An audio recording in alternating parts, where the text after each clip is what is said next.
Portlock was cursed and Bigfoot's place and nobody goes there.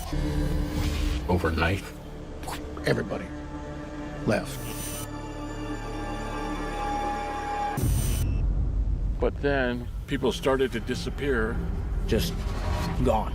From loggers disappearing in the woods to giant humanoid creatures attacking villagers, this is the haunting story of how Bigfoot terrorized an entire town. Let's dive in. Despite being the ideal place to settle in Alaska, something strangely dark was happening. Mysterious disappearances and horrifying deaths created a chilling atmosphere. Whispers of strange creatures circulated through the land, and the fear it caused became so intense that the entire Alaskan village was abandoned, and Portlock, once a thriving settlement, was left to crumble into a ghost town.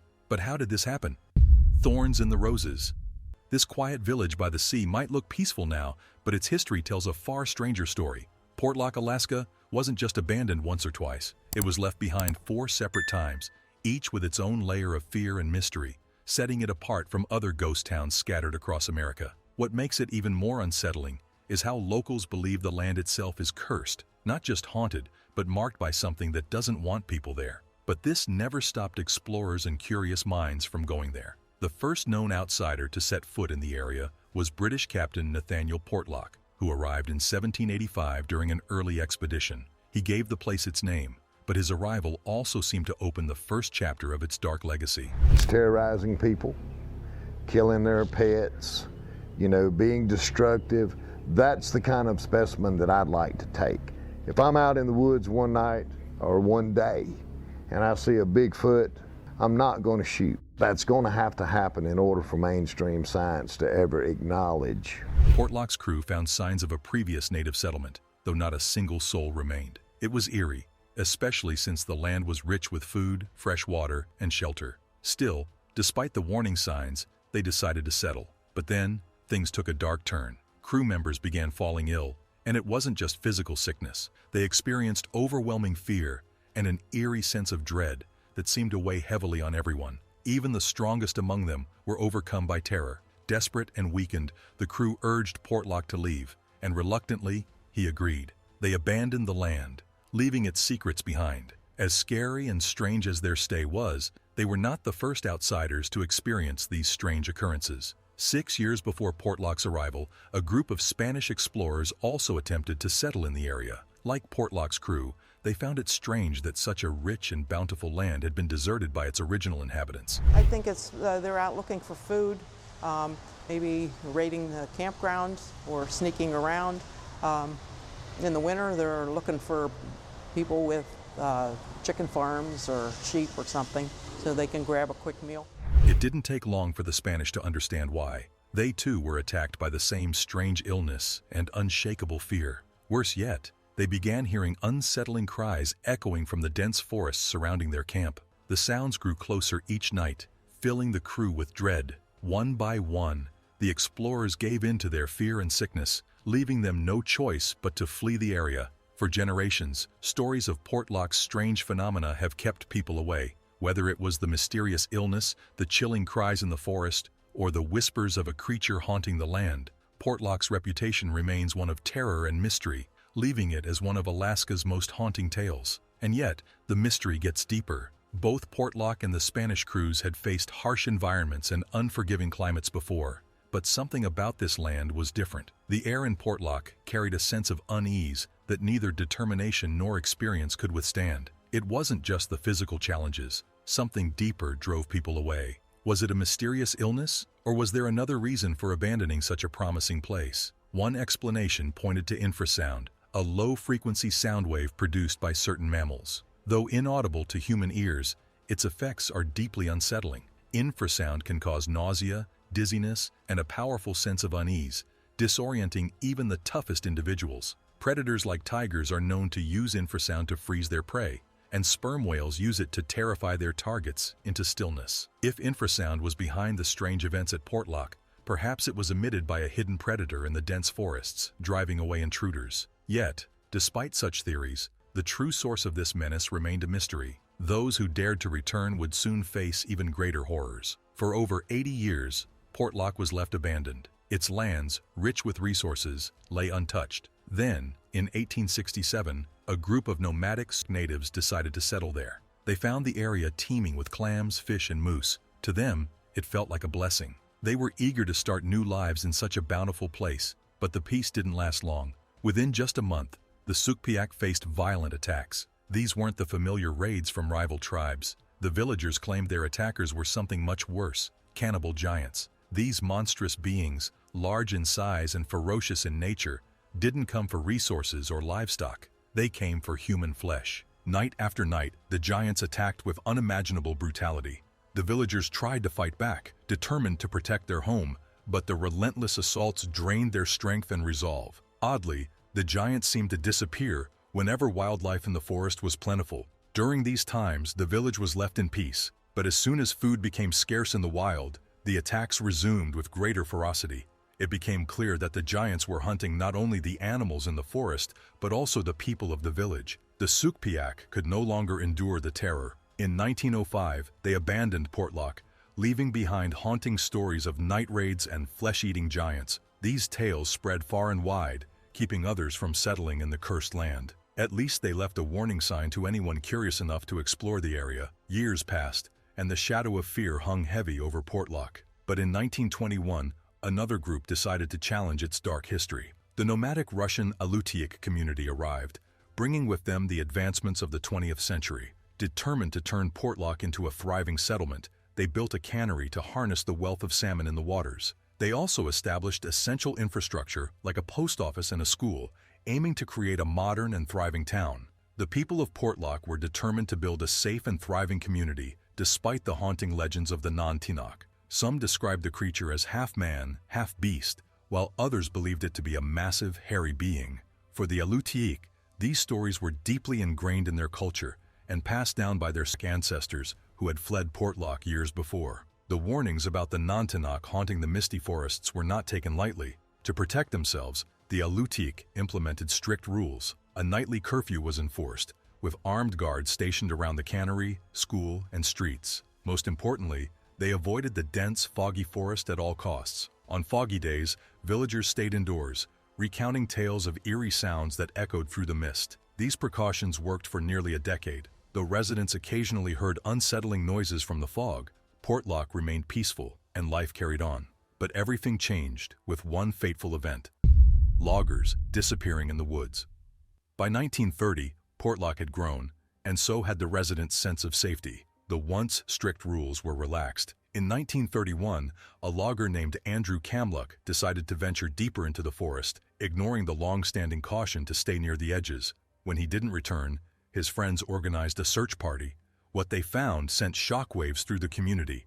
Andrew's body was discovered in a horrific state. His head had been crushed by his own sledge, a sledge so heavy no human could have moved it alone. Nearby, his sledge dogs lay shredded, and the sledge itself had been flung far from the scene. The gruesome discovery left the search party speechless. The brutality of the attack raised a chilling question: what kind of creature could possess such strength and savagery? Andrew's death was a stark reminder of the unseen predator lurking in the forest. The once distant threat felt closer than ever. The town was gripped by fear, but it wasn't long before another terrifying encounter took place. Tom Larson, another resident, ventured out to the shore to chop wood for fish traps. As he worked, he noticed something that made his blood run cold: a massive, hairy creature standing upright on the beach. It was too large and animalistic to be human, yet its eyes radiated an unsettling intelligence. Feeling both fear and an odd compulsion, Larson hurried home to grab his rifle. When he returned to the beach, he aimed at the creature, ready to shoot.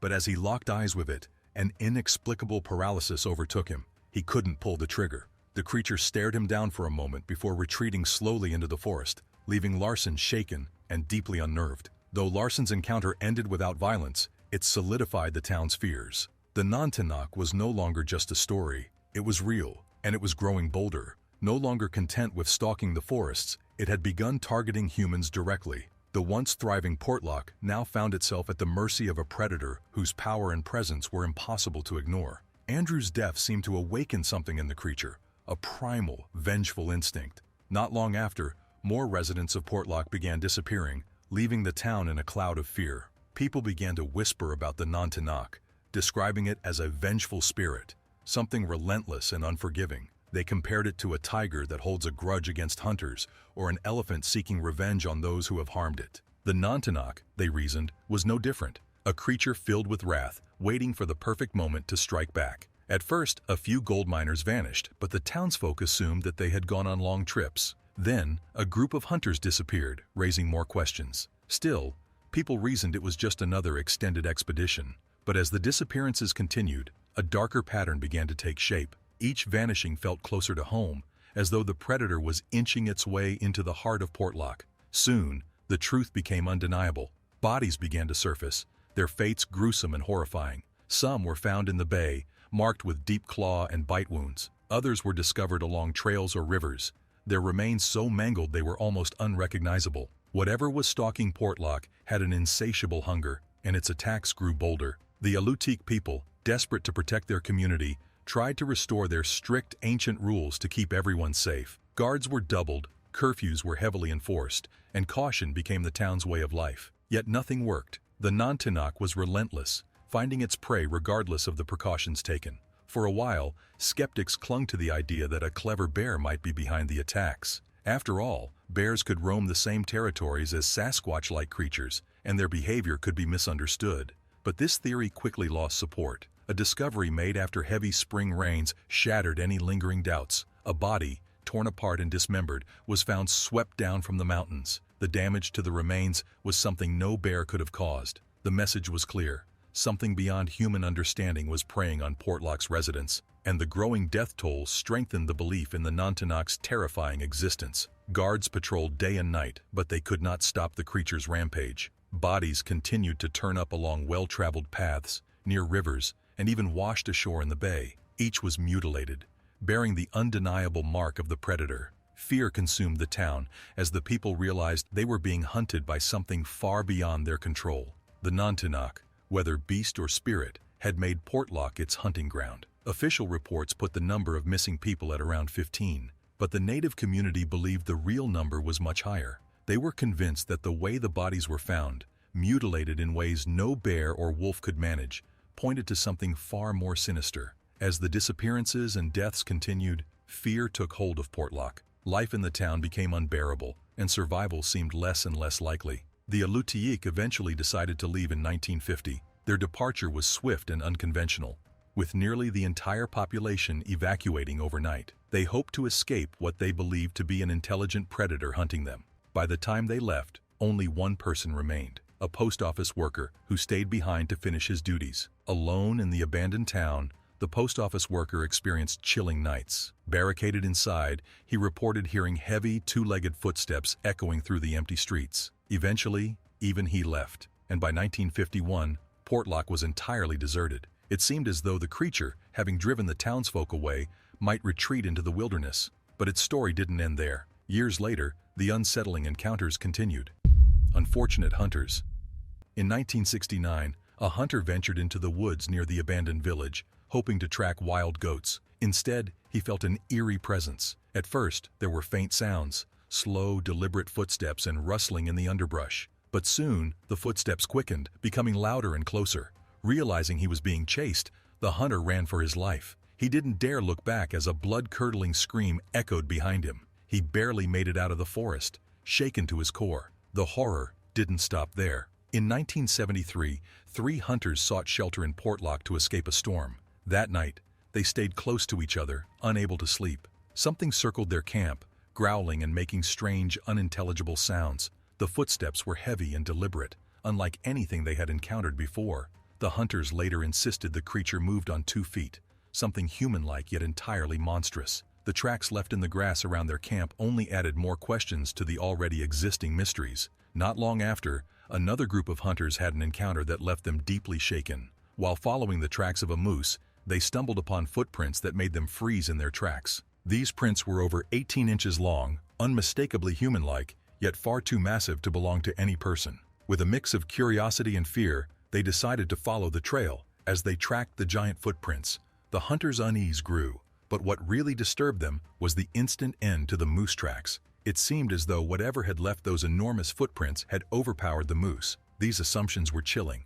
What kind of creature could take down a fully grown moose? The man-like footprints continued up the mountainside, suggesting that this was no ordinary predator. It was something beyond explanation, something terrifying. These strange events in Portlock have drawn the attention of experts for years. This particular case, involving the massive footprints and the vanished moose, has been examined more closely by anthropologists than almost any other piece of Bigfoot evidence. Whatever it was described as both massive and unexplainable. As time passed and Portlock faded into legend, the stories of the Nantinaq, believed to be the creature behind these strange events, remained. These tales became a warning, a reminder that some places are best left untouched. For those who got too close, the lessons of Portlock carried a chilling message. In 1990, a more recent and unsettling account added to the mystery. An Anchorage paramedic responded to a 70-year-old inmate in Eagle River Jail who had suffered a heart attack. While working to stabilize the man, the paramedic attempted a casual conversation. He mentioned his experiences hunting near Portlock, hoping to break the ice. What happened next was startling.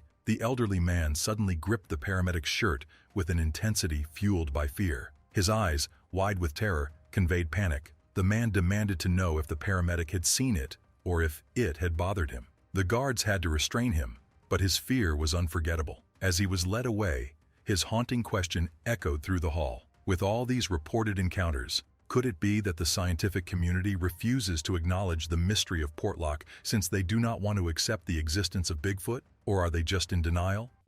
Doubts and skepticism. The stories of Portlock's mysterious predator have captured imaginations for years, but not everyone believes the legend. Some suggest there are simpler explanations for the strange happenings in this remote Alaskan town. For instance, some argue that the disfigured bodies blamed on the humanoid creature could just as easily have been the result of bear attacks. Bears, after all, can stand on two legs and, in the right light, appear almost humanoid. Still, this creature didn't behave like an ordinary bear. Witnesses described an animal that moved like it was built to walk on two legs, not just for short distances like a bear would. It also had a flatter face, unlike the pointed snout typical of bears. While skeptics argued that an aggressive bear might have been responsible for the attacks, locals insisted that the damage they saw couldn't have been caused by any bear they knew of. Take the case of Andrew Kemluck. He was a logger found with his head caved in, a death many attributed to the Nantinaq. Skeptics, however, suggested it could have been an accident. They theorized that he might have struck his head on a tree branch or suffered a seizure, causing him to fall and injure himself fatally. Public cases like that of Saudi soccer player Abdul Rahman al-Shoaibi have shown how a seizure can lead to disoriented movements. On top of that, skeptics also pointed out that the torn-apart remains of Andrew's dogs could have been the work of a bear. But putting these events together, a seizure, a bear attack, and Andrew's severe injuries, seemed like an extraordinary chain of events to dismiss so easily. The disappearances in Portlock are another part of the mystery. Over the years, as many as 30 people vanished, their deaths often blamed on the hazardous conditions and dangerous professions of fishing, logging, and hunting. Skeptics try as hard as they can to prove that the mutilated remains found along the rivers and bays are due to bear attacks. Yet locals argued that what they witnessed was far more unusual and violent than any bear attack they'd ever seen. By the 1950s, the legend of the Nantinaq had firmly taken root, spreading across Alaska. Skeptics claimed these tales of two-legged creatures were nothing more than exaggerated or fabricated stories. However, others believed that such legends must have started with some bits of truth. And one specific finding in Portlock remains difficult to explain: the upside-down trees. Locals frequently came across massive trees that had been uprooted and shoved back into the ground, roots in the air. Even critics struggled to come up with a natural cause for this bizarre sight. Some suggested an unusual storm or hurricane could be to blame, but many insisted this was the work of the Nantinaq. Whether the culprit was a bear, a myth, or something else entirely, the events of this abandoned town remain as chilling as ever.